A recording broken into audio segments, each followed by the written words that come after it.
이 프로그램은 가장 안전하고 탁월한 스쿨버스 회사, 새로운 커리어를 시작할 곳, 퍼스트 스튜던트 제공입니다. 여러분들의 새로운 커리어를 시작해보세요.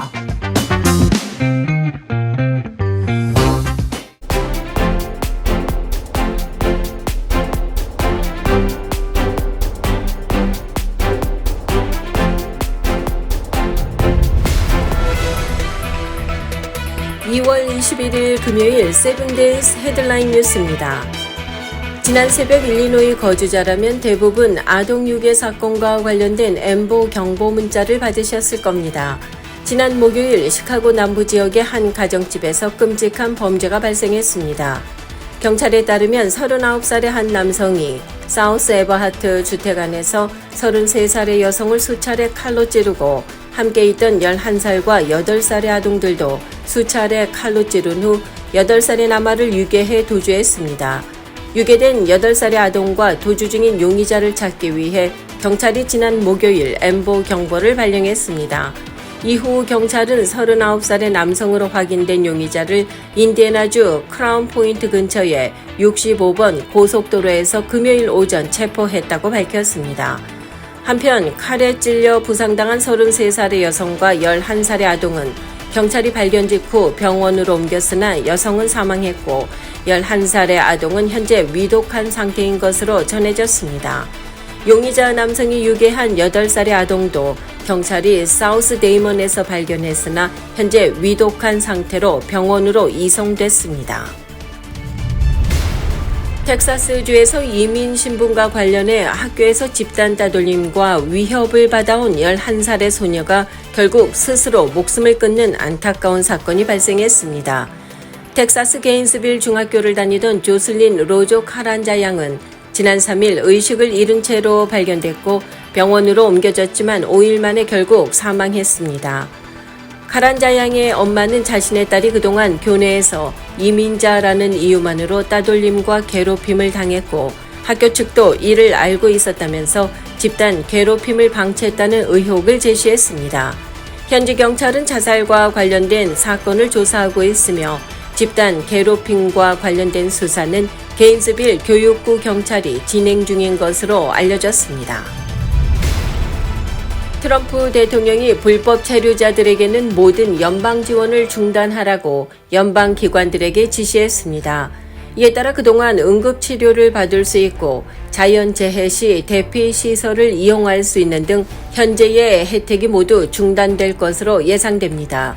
트럼프 대통령은 불법 체류자들에게 제공해온 모든 연방 재정 지원을 중지시키고 반면 도움을 필요로 하는 미국민들을 보호할 것이라고 강조했습니다. 의회 예산국에 따르면 병원 응급실에서 긴급 치료를 받은 불법 체류자들에 대한 치료비로 연방정부의 메디케이드 예산에서 한 해 약 162억 달러를 지출한 것으로 나타나 이 지원이 끊기게 되면 치명적인 타격을 입게 될 것으로 예상됩니다. 유나이티드 헬스케어가 일부 직원들을 대상으로 자발적 퇴직 프로그램을 실시한다고 밝혔습니다. 유나이티드 헬스케어 관계자는 한 언론과의 인터뷰에서 이 자발적 퇴직 옵션은 우리가 고객들에게 최상의 서비스를 제공하기 위해 조직을 최적화하는 지속적인 노력의 일환이라고 설명했습니다. 최근 들어 의료비 상승으로 인해 보험업계 전반에서 비용 절감을 위한 조치를 취하고 있습니다. 유나이티드 헬스케어뿐만 아니라 다른 보험사들도 잇따라 자발적 퇴직 프로그램을 도입하고 있습니다. 의료비 상승과 보험금 청구 증가로 인해서 보험업계가 비용 절감 및 구조 조정을 가속화하고 있는 가운데 유나이티드 헬스케어의 이번 자발적 퇴직 프로그램 도입은 향후 보험사들의 전략 변화에도 큰 영향을 미칠 것으로 예상됩니다. 토론토 공항 착륙 과정에서 여객기가 전복됐던 델타 항공이 승객들에게 1인당 3만 달러의 보상금을 제시한 것으로 알려졌습니다. 델타 항공은 사고 당시 탑승객 76명에게 각각 3만 달러를 지급하겠다고 밝히면서 이번 보상금 수령에 대한 조건은 없으며 승객들의 다른 권리에도 전혀 영향을 주지 않을 것이라고 덧붙였습니다. 델타 항공 여객기는 지난 17일 토론토 공항에 착륙하는 과정에서 활주로에서 미끄러지면서 전복된 가운데 불이 붙으면서 자칭 대형 참사로 이어질 뻔했지만 신속하게 화재 진압과 대피가 이루어지면서 사망자가 나오지 않아 기적이라는 말도 나왔습니다. 스타벅스가 친환경 정책의 일환으로 새로운 컵을 출시한 가운데 이를 두고 소비자들 사이에서는 불만의 목소리가 나오고 있습니다. 스타벅스는 지난 11일 캘리포니아, 워싱턴, 애리조나, 미시간 등 14개 주에서 일회용 투명 플라스틱 컵을 퇴비화가 가능한 불투명한 흰색 컵으로 교체했습니다.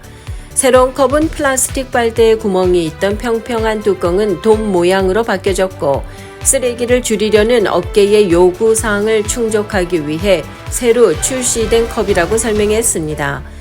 그러나 소비자들 사이에서는 새로운 컵을 두고 음료를 빨아들이기에 너무 불편하고 입구가 작을 뿐 아니라 뚜껑에서 이상한 맛도 난다면서 부정적인 반응들이 나왔습니다.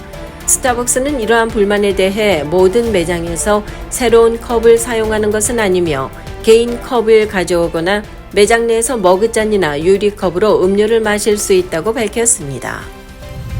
정기적으로 치실을 사용하면 뇌졸중 발생 위험을 최대 44%까지 낮출 수 있다는 연구 결과가 나왔습니다. 사우스캐롤라이나 대학 연구팀은 치실 사용과 뇌졸중 발생 위험 사이의 관계에 대한 연구 결과를 최근 미 심장협회 저널을 통해 공개했습니다. 연구 결과 정기적으로 치실을 사용한 사람의 허혈성 뇌졸중 발생률이 치실을 사용하지 않은 사람보다 22%가 더 낮았고 나아가서 심장 색전증 뇌졸중은 44%, 심방세동은 12% 낮은 것으로 조사됐습니다. 이러한 흐름은 정기적인 칫솔질이나 치과 방문과는 무관했으며 치실 사용 빈도가 높을수록 더 많은 감소치를 보였습니다. 이상으로 2월 21일 금요일 오늘의 주요 뉴스를 전해드렸습니다.